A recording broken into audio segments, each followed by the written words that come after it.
Assalamu alaikum warahmatullahi wabarakatuh. Alhamdulillah បងប្អូនទាំងអស់ជាទីស្រឡាញ់នេះគឺជាកម្មវិធីប្រកុលទូកស្មាច់ចំនួន12គ្រឿងជូនទៅបងប្អូនប្រជានេសាទស្ថិតនៅក្នុងខេត្តកណ្ដាលដែលកម្មវិធីនោះផងដែរយើងបានប្រព្រឹត្តនៅភូមិស្ទឹងស្ងាត់ឃុំព្រែកថ្មីស្រុកកោះធំខេត្តកណ្ដាលដែលមានអ្នកចូលរួមមានដូចជាអ៊ូស្តាយូស៊ុហ្វអ៊ូស្មាន ដែលជាប្រធាននៃសមាគមសប្បុរសបញ្ញវន្តអ៊ីស្លាមកម្ពុជាលោកឡាស្លេះអភិបាលរងស្រុកកោះធំនាយករងរដ្ឋបាលស្រុកកោះធំក្រុមប្រឹក្សាឃុំព្រែកថ្មីនិងភ្ញៀវកិត្តិយសរបស់យើងផ្សេងៗទៀតផងដែរអល់ហាំឌុលីឡាបងប្អូនទាំងអស់ជាទីស្រឡាញ់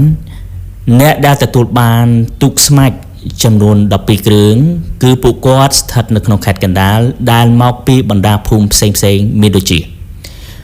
ភូមិលេខ2សង្កាត់ស្វាយរលំក្រុងតាខ្មៅខេត្តកណ្ដាលចំនួន2គ្រឿង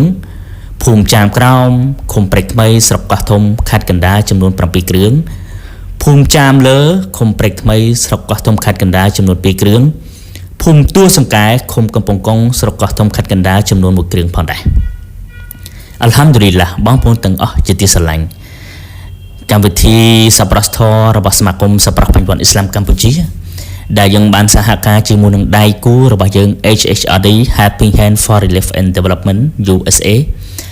គឺដៃគូរបស់យើងគឺគាត់តែងតែជួយ support គាំទ្រនៅកម្មវិធីសប្បុរសធម៌របស់សមាគមសប្បុរសបញ្ញវន្តអ៊ីស្លាមកម្ពុជាដើម្បីជួយសម្រួល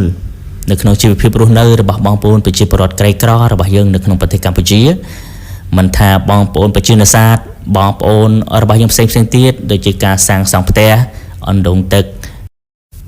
និងកម្មវិធីសប្បុរសធម៌ផ្សេងៗទៀតផងដែរអល់ហាំឌុលីឡាបងប្អូនទាំងអស់ជាទីស្រឡាញ់សង្ឃឹមថាកម្មវិធីសប្បុរសធម៌របស់សមាគមសប្បុរសបញ្ញវន្តអ៊ីស្លាមកម្ពុជាអាចជួយសម្រួលជីវភាពរបស់បងប្អូនប្រជាពលរដ្ឋក្រីក្ររបស់យើងជួយកាត់បន្ថយភាពក្រីក្រ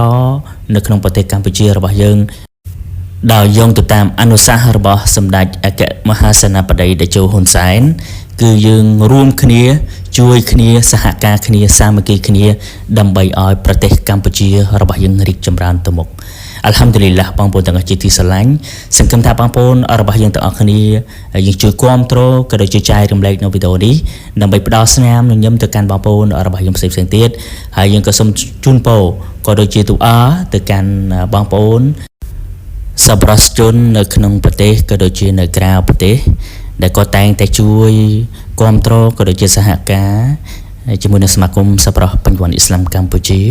ដើម្បីជួយសម្រួលក្នុងជីវភាពរស់នៅរបស់បងប្អូនរបស់យើងសង្ឃឹមថាបងប្អូនរបស់យើងទាំងអស់គ្នាពេញចិត្តសូមជួយចែករំលែកនៅវីដេអូនេះទៅកាន់បងប្អូនរបស់យើងផ្សេងៗទៀតដោយការចុច like share follow page របស់យើងនៅមានវីដេអូថ្មីៗក៏ដូចជាផ្ដល់ស្នាមញញឹមទៅកាន់បងប្អូនប្រជាពលរដ្ឋក្រីក្ររបស់យើងនៅក្នុងប្រទេសកម្ពុជារបស់យើងផងដែរហើយនៅពេលនេះទូកក៏យើងបានរៀបចំដើម្បីទម្លាក់ទៅទឹកណាវីដេអូគឺមានតែប៉ុណ្ណេះទេវ៉ាស្សាឡាម